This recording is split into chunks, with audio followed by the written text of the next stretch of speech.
If you want to know what I think, I won't give that up for free. Put a penny in the crusher, on the back's my memory. I'll hold real still, you take the shot, but I don't want to see whether it turns out or not, it's all the same to me.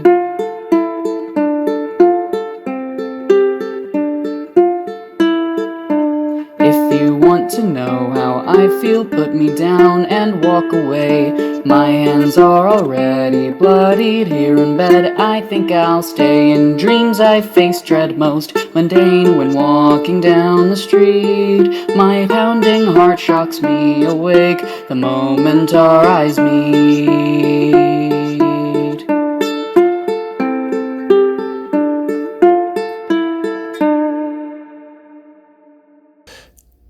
Welcome to the 6th episode of Us at Our Worst, a caregiver's unvarnished account of cancer and dementia care.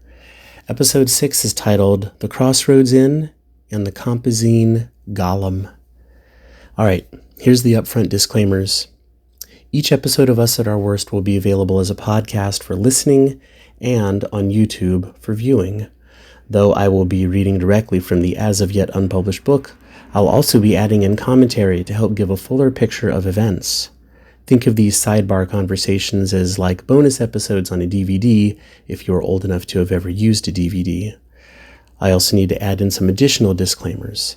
This is a nonfiction account that covers some pretty challenging topics such as terminal cancer, terminal dementia, and specifically what I believe was behavioral variant frontotemporal dementia. Physical and emotional abuse is talked about. There's a ton of swearing. We're going to be talking about acute depression, child abuse, downright madness, generational family trauma, and our all-time favorite, drug addiction. So you have a front row seat to some grim realities here. So why am I going through with all this? Because people shouldn't have to go through such things alone. Caregiving is lonely. It doesn't always have to be, perhaps, but it certainly was for me. And if even one person out there finds comfort in knowing that I went through and survived all of this, and it's the same thing that they are going through, that is my why. It's to give them hope, or at least some understanding. Are you still listening?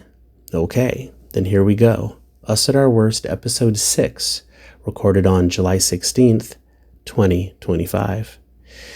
We started in after all the craziness of suddenly moving our base of operations from the free house in Charlottesville to my parents' house in Forest, Virginia, which is about 1.5 hours south via car. It means from now on I'll be driving Mom north to the hospital, spending most of the day there, and then turning around and driving all the way back about 5 days a week. Just some more points of reference. My parents had only lived in this house in Forest, Virginia for maybe about 3 months. It was a brand new house for them. I had moved them into it when they decided to move out of North Carolina to Virginia against all better judgment. And so, yeah. All right, let's get into this thing here. Also, I just will say that I am recovering from COVID, and I lost my voice. I only really started talking about 3 days ago. And so we'll just have to see how this goes. But I have to record today because this episode has to go out in about a day and a half. All right, so we start off with Saturday, November 2nd, 2019. Everything is Awful is the title of this entry. And I'm writing this entry from... Let's see, it says it's 11 a.m. and I'm writing it from Johnny's Coffee in Carborough. So just to reiterate, Saturday, 11 a.m., I'm in Carborough, North Carolina, not in Forest, Virginia. So I start off saying, sort of self-explanatory, I'm writing this from Johnny's Coffee in Carborough, North Carolina. And then I start a little recap. So I say, yesterday, Friday, we wake up and Mom is immediately complaining about flooding. She's sure that she has a UTI. And to those uninitiated, a UTI is a urinary tract infection. Flooding, to my mom, means loss of bladder control. Recently, I saw her by accident. I walked by and I saw her in a state of undress via her bathroom mirror. She was wearing a shirt and then a big diaper. I literally winced. My face pinched, my body hurt.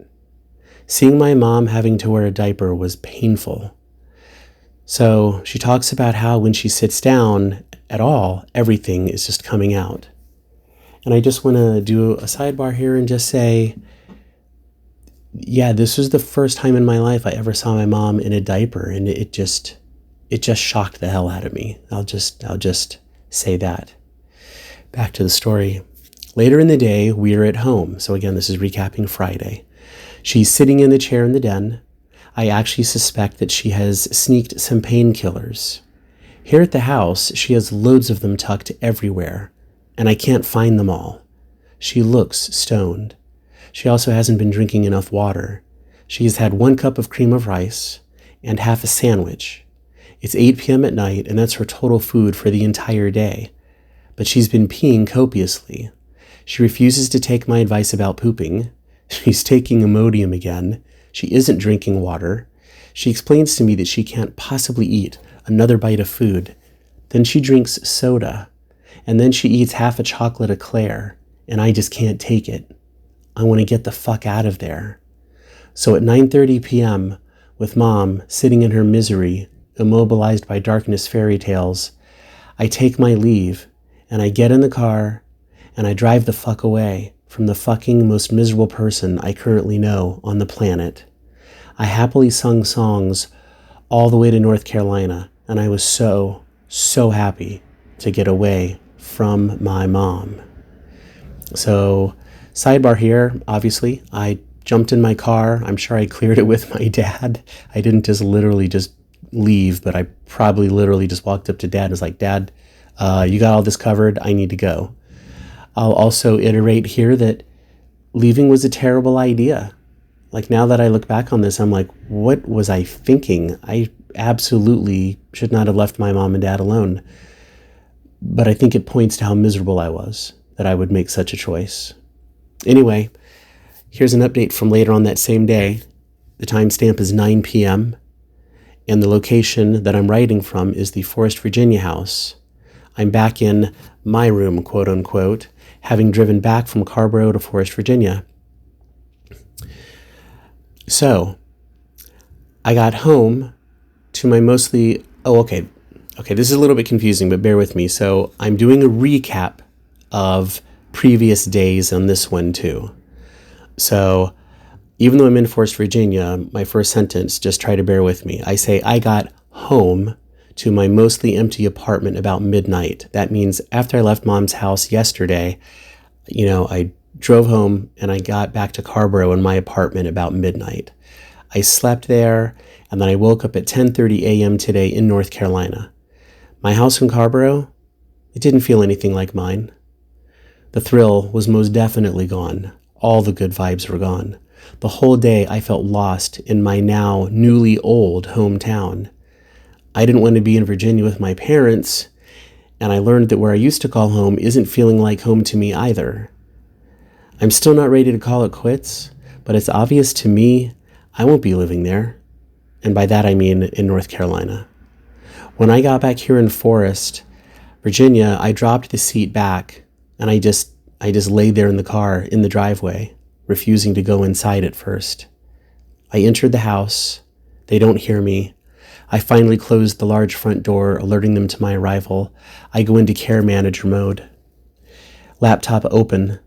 I look at my big dry erase board where I keep a tally of everything to see what happened since last night and today.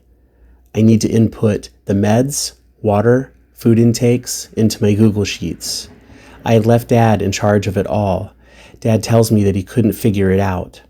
I'll do a little sidebar here. I don't think I've mentioned this yet, but so yeah, I keep everything on this huge, massive dry erase board. It's about 4 feet wide and I think 3.5 feet tall. I have a big calendar grid on it with all of Mom's medication schedule on there. I monitor everything. And then what I do is I will take these and I created a Google sheet called the Mom Tracker 2000. Yes, that was to be funny on purpose. And then what I do with these Mom Tracker 2000 sheets is I separate them by date And when we go in to see the doctor for our doctor visits, I print all these out hard copy and I show these to the doctor. If you don't have this type of documentation, doctors don't know what's going on and you won't know what's going on. Even if you've got a super sharp brain, all right, if you're not tracking stuff and documenting it, it doesn't matter if you've memorized it when you go to see the doctors. They want to see trends that are verifiable. And so when you're talking about food intake, water intake, med intake, bowel movements, they don't want you to take you at your word. They need to see documentation. So that's my advice to you is create your own version of the Mom Tracker 2000.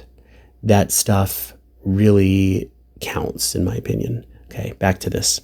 So I had left Dad in charge of it all. Dad tells me that he couldn't figure it out.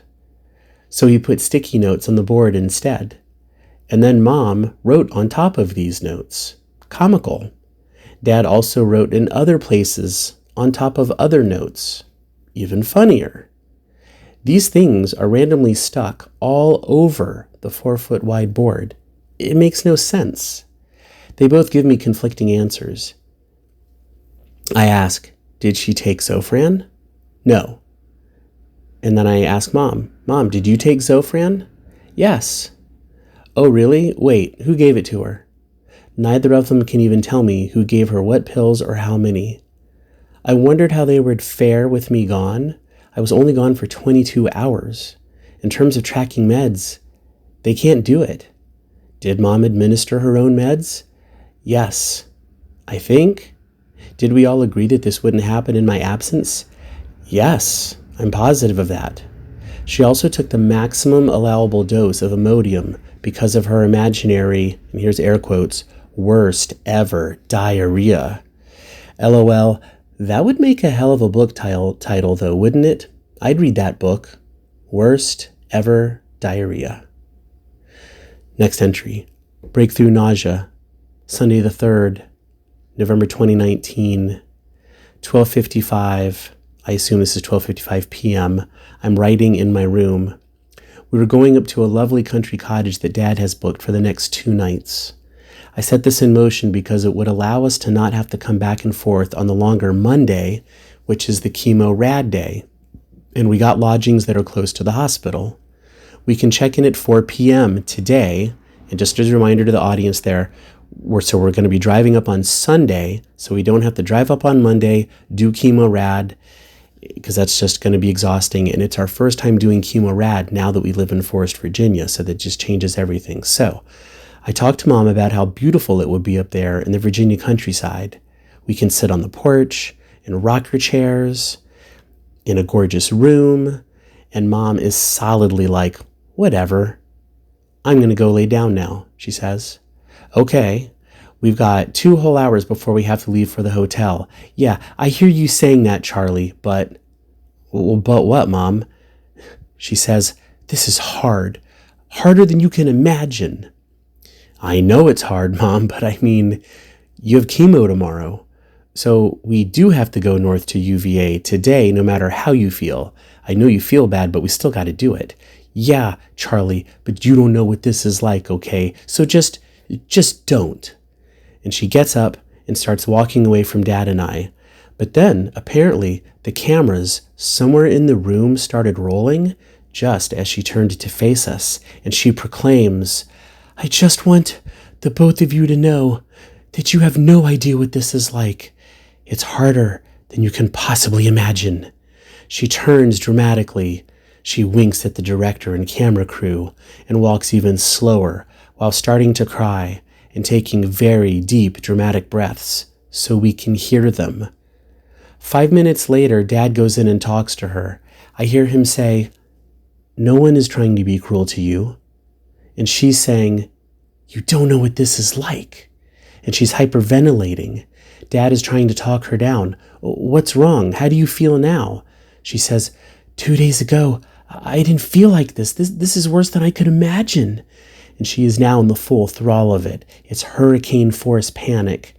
And she is saying to Dad that she was looking around the radiation office on Friday and at the people in the waiting room who were sick looking, and she thought, that's going to be me next time.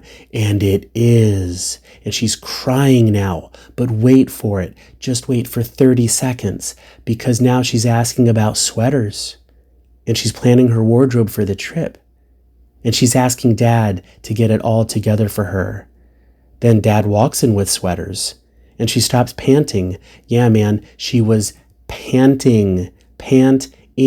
She is cogent instantly when she sees the sweaters. Ooh, let me take a look at those. And I just want to do a little sidebar here. Yeah, this scene, like I can tell when I wrote about it, obviously I was pissed off because I felt like it was Mom. I mean, I don't know what I thought, right? My head was a mess. But obviously, I had zero compassion. I had zero fucks to give. But I mean, it's so obvious reading this now. Like this is the dementia. This is weird, asynchronous behavior and childlike behavior, and the way it can just flip on a switch. There's no logic to it. And now, like reading this now, I just feel sad. Like, how did I not know it? Like I knew it, but I would always forget it in the moment. But hurricane force panic, that's such a great description. And that's really what it would be like. Like she would just go from like normal to just absolutely freaking out. Anyway, update 2:39 p.m. So a couple hours later, she says to me, you know, Charlie, I have to say, I don't think I'm going to make it through this. And I nod and I keep working. We pack up everything. For the rest of the 40 minutes of packing, we get along fine. I print out all the Mom Tracker 2000 sheets. I hole punch them and I put them in a 3-ring binder. These track everything. The docs will need these if Mom ends up in an argument with them about how badly she is doing, or if she ends up being admitted overnight, which sort of seems like her goal for the week. I say this not to jest. Her mindset is to not make it through the week, to be so bad off that she just can't continue. We are getting ready to leave. I feel a bit bummed that I didn't get to shower or shave, and I haven't eaten a thing today. On a personal note, I feel so ugly, so bedraggled and exhausted looking. What about the gorgeous woman I might run into at the cottage? Isn't she supposed to fall in love with the handsome guy who is selflessly helping his parents? LOL, I wonder, in today's culture, is that even appealing to anyone? Or is it considered, ooh, you mean you live with your parents? Get a job. At any rate, I will look like trash. And writing that makes me chuckle and smile for the first time today. Trash. Chemo, day number 2, Monday, November 4th, 2019. Update, 9:56 p.m. Crossroads Inn, Pippin Valley, in the lovely den. I'm so tired, man. The last thing I want to do is write. But at this point, it has become like the 100 push-ups. If I fall asleep without doing it, I'll know I cheated.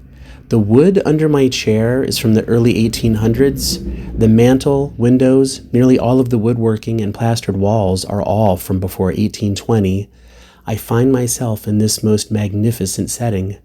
I'm in an ottoman chair with the chase at the Crossroads Inn at Pippin Valley. The structure is 3.5 stories tall, built before 1800, I believe, right on the historic plank road that was made to connect Scottsville, Virginia to Stanton, Virginia. Staying here last night made me so happy I nearly cried. So sidebar, mind you, this is Monday night. So the day Mom was panting and hyperventilating, when we drove up there, I didn't even have the energy to write on Sunday night. And then we just went through a whole day on Monday, and now I'm trying to catch up with everything. So, Sunday night, last night, was interesting.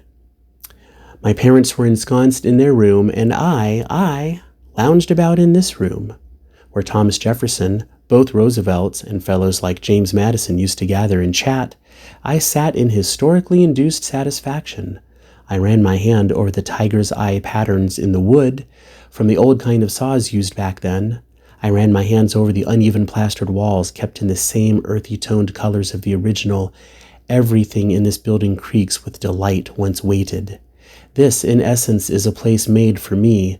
A building cannot be that makes me happier than an old one, a truly old one. And here in the USA, later 1700s is about as old as one can hope to find. I fucking love this place. There's a tankless water heater here. It means endless hot water. With no parents to share a bathroom with, I sat in the full tiled shower on the floor under the hot, gusty blast. In my mind, all I could think to myself was something like, what do I do? Wait.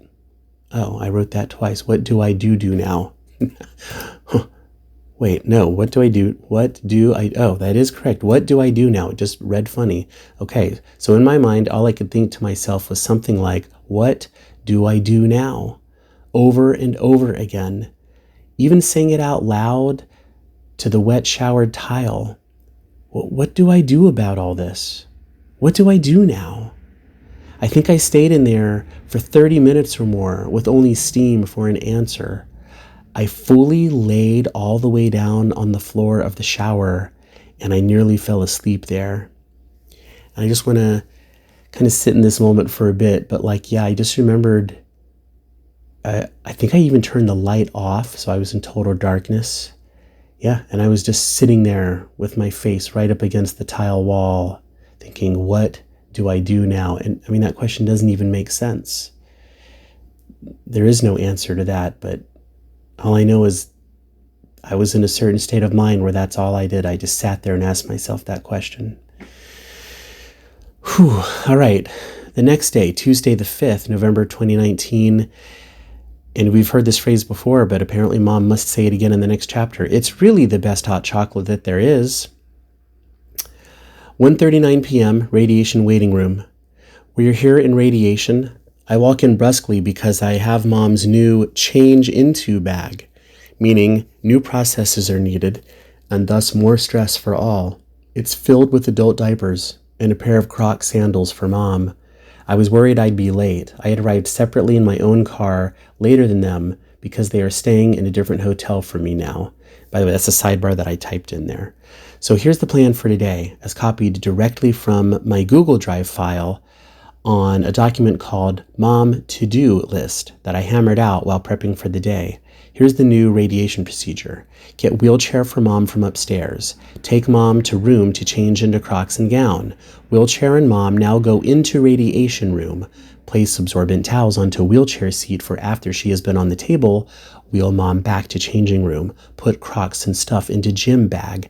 Leave radiation. End appointment. Bring Crocs or sandals for radiation appointment. Wheelchair, absorbent towel, gym bag for Crocs, and such when appointment is over. Okay, so here's the deal. The new issue is when Mom lays down on the table for radiation and she has to sit still for about 15 minutes. And also before this appointment, she's supposed to drink 10 ounces of water so that she has a full bladder because it helps the focused radiation be more effective. I don't know why or how, but we do as we are told for maximum rad impact. But basically, by the time they take Mom in, after changing her, I wheel her to the secondary waiting position, and we queue up just outside the shielded walls of the radiation room and sometimes wait there for 15 minutes. By the time all this happens, she is way totally past prime time to pee. So when Mom lays down on the table, as the machine is doing its thing, and by the time Mom gets up from that procedure, it's been far too long. So the new symptom is that when she gets up from the radiation table, her incontinence, which she calls flooding, hits, and she pees, and it runs all down her legs, it runs into her shoes, it runs onto the floor, and then the techs trivially walk her back to her changing room as her dribbles join the dribbles of other patients who have the same situation on the linoleum floor. Because this is a known side effect of radiation on the bladder, and the bladder is one of the areas that Mom is getting irradiated. It's just sort of in the line of fire. Anyway, this is one area that Mom and I totally agree on as mother and child. This is fucked up, and it's not okay. So I came up with this plan above that I had listed out, and today is the first day trying it out. Update, 1:40 a.m. Oh, I just want to say, you might be wondering why Crocs. And the reason I got her Croc sandals is because then when she inevitably pees and it runs out, and you might be wondering, why doesn't she wear the diaper? She can't wear the diaper in the radiation machine.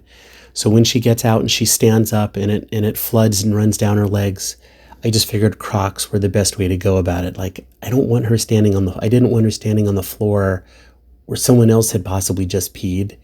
That's super fucking gross in bare feet. So, and I didn't want her peeing into her shoes. So that's why I got my mom the Crocs. So, yeah. Update, 1:40 a.m., Forest, Virginia house. So we are back at the house now. We spent time in between appointments at Mint Springs Valley Park. I want to talk a lot about how beautiful it was. Really, I do. But I am overwhelmed by today. Well, I'll say a little bit about today, I guess, and see where it goes. We sat on the edge of the lake at Mint Springs. It was just spectacular weather. Strong breeze, scuttling clouds, colorful leaves. Mom walked down to the lake and she actually wanted to go out onto this little dock thingy. And she laid there for nearly an hour. She was so sweet. Really. I hate to use the word harmless, but that was my experience of her. Not one negative utterance, just good and kind mom, the one she's been for the last 2 decades, the way she was before the dementia started stealing her away. And then it came time for the 2 p.m. radiation. As soon as we were back on the main road driving to Sorry, I'm not supposed to say the name of the hospital. Let me back up. As soon as we were on the main road driving back to the hospital, she began to get restless. I saw and felt her uncomfortableness. Where's the Compazine? I'm having a breakthrough moment. I need Bob. Where is it, Bob? I need it. So I'm driving. We don't have time to argue. If I tell her no now, she's going to freak the fuck out. And we'll be at the hospital in 10 minutes. But if she's told no, she will still be crying and hostile when we get there. And honestly, I don't know what she'll do. I just can't fucking fight all the fights. I say, okay, Mom, you want to be stoned? You win. She takes the single pill into her hand. Then she takes the entire bottle of Compazine from Dad because I'm driving and I can't control the access. And she snarls, whipping her hands. Let me repeat that. Then she takes the entire bottle from Dad because I'm driving and I can't control the access. And she snarls, wrapping her hands lovingly, triumphantly around the bottle. And she says, "This is staying with me from now on. Are we clear on this?" And I'm not lying to you people. It was like watching Gollum from the Lord of the Rings. It was insane. Then she fumbles and she drops the single pill that she hadn't taken yet onto the floor by her feet. We're going 60 miles per hour around a very curvy country highway road. And remember, Mom is claiming that she suddenly has crippling breakthrough nausea. And yes, I will use quotations every damn time. Breakthrough nausea. And there she is just grabbing for the pill down there on the floor. Her head is fully down in that business. Now I ask you, were you fatally nauseated enough to take medication? Is that what you could do? So she bends over, she fishes around, sits up excitedly and smiling, says, "Got it!" Like she found a goddamn peanut butter cup. I am very concerned about how this is all accelerating her dementia somehow. While sitting in the waiting room, I decide that I have to pull the plug on my Carborough apartment. I at last fully realize that I am here for the long haul. And that is the end of today's reading. And hopefully my battery on my camera's not run out yet. I'm just going to do the ending here. I want to mention as you are listening to these stories, just remember, these are my experiences. Not all cancers and dementias produce the same behaviors that I witnessed. And before we go, let's talk about that project logo cover art. It's made by my youngest kid, Zoe. And yes, that's a photo of me climbing out of my mom's actual pillbox from 2020, thanks to the magic of Photoshop. And the intro and outro song that you can't stop humming out loud, it's an original tune composed and sung by my eldest kid, Quinn. He recorded this when he was helping me take care of my mom, and he played it for her even. Last but not least, I had that track sound mastered by Jay Siebold at sieboldsound.com. If you ever need sound mastering and mixing work, be sure to look him up at sieboldsound.com, and I have him linked in the show notes.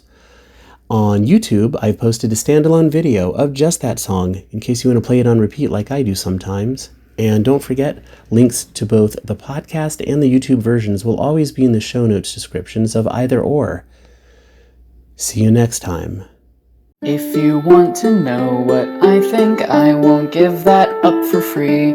Put a penny in the crusher, on the back's my memory. I'll hold real still, you take the shot, but I don't want to see whether it turns out or not. It's all the same to me.